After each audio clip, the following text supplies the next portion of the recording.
ഇവനെന്താ ഇവർ എന്റെ റീല് എന്റെ ഇത് കണ്ട് ചിരിക്കാന്ന് എന്റെ ലൈവ് കണ്ട് ഇരിക്കാണ്ട് റിയാക്ട് ചെയ്യും.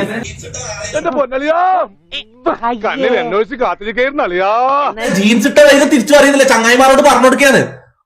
ഓ അച്ഛനോട് പറഞ്ഞു കൊടുത്തു. അനക്കൊന്ന് ഇവന്റെ അച്ഛനാന്ന് തോന്നി ഇപ്പുള്ളത്. ഉപ്പൂപ്പൊക്കെ കുണ്ടിട്ട് കുലുക്കിയിട്ടും ഇവൻ MRS തൊപ്പിന്ന് അറിയുള്ളൂ. ഈ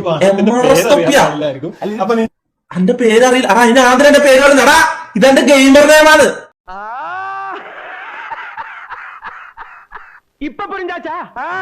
ഇതെന്റെ ഗെയിമർ നെയിമാണ്. ഞാൻ സ്ട്രീമർ. ഇത് ഏതാണ്ട് 80s വേണം. എല്ലാവരുടെയും ശ്രദ്ധയ്ക്ക് കാര്യം എനിക്ക് പിടികിട്ടി. ഞാൻ കൃതാർത്ഥന. അപ്പൊ ഞാൻ നിന്നെ പോലെ റേഷൻ കാർഡിലെ പേരിട്ടിട്ട് സോഷ്യൽ മീഡിയയിൽ കളിക്കണം നീ പറയുന്നത്. അമൽ രാജ് PP പേരിട്ടിട്ടാണ് സോഷ്യൽ മീഡിയ കളിക്കണം. ഇത് ನಿನ್ನೆತ್ರ ಇದಕ್ಕೆ ಪ್ರತಿಕಾರ ಮಾಡಿಬಿಟ್ಟೆ. ನಾನಿಲ್ಲೆಂದು ಹೋಗಿರದು. ನಾವು ಇನ್ನಂ ಬರ್ತೆ. ಜಾಗ್ರತೆ. നിന്റെ ഉപ്പൂപ്പനോട് നല്ല പോലെ കൊണ്ടി വിളിക്കാൻ പറയാം. നിന്റെ പേര് നിനക്ക് ഇതിന്റെ ഉപ്പൂപ്പ ഉണ്ടാവില്ലല്ലോ. കാരണം നിനക്ക് തന്നെ 45 വയസ്സുണ്ട്. നിന്റെ ഉപ്പാക്ക് 90 ഉണ്ടാവും.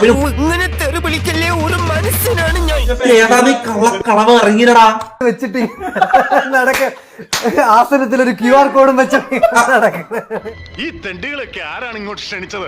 കുറച്ചുകൂടി മാന്യോട് സംസാരിക്കണം. ഞങ്ങൾ ഇവിടെ വലിഞ്ഞു കയറി വന്നവരൊന്നും അല്ല. പറയാൻ താനാരാ? സാർ, ഇവരൊക്കെ എന്റെ ആൾക്കാരാ. നീ ഏതാടാ നായേ? കഷണ്ടി പുണ്ട്. അടി ഇവൻ മുടി ഇതാക്കി, ഇവൻ മുടി മുറിച്ചല്ലേ. അടി ഇവനെ ഞാൻ കഷണ്ടി പുണ്ടേന്ന് വിളിച്ചേലേ മനം തന്നിട്ട് ഇവൻ വീട്ടിൽ ഡോറ് അടിച്ച് റൂമിന്റെ ഉള്ളിൽ ഇരുന്ന് കരഞ്ഞടാ. എന്നിട്ട് സൈഡ് എടുത്തിട്ടൊക്കെ ഇവൻ മുടി മുറിച്ചേ. എല്ലാരും കൈവച്ചല്ലോ, ഇനി ആർക്കും പരാതിയില്ലല്ലോ. ഇതൊരു കാര്യം മറ്റേടത്ത് ഐഡിയ ആയിപ്പോയി. അവിടുന്നും കിട്ടി ഇവിടുന്നും കിട്ടി.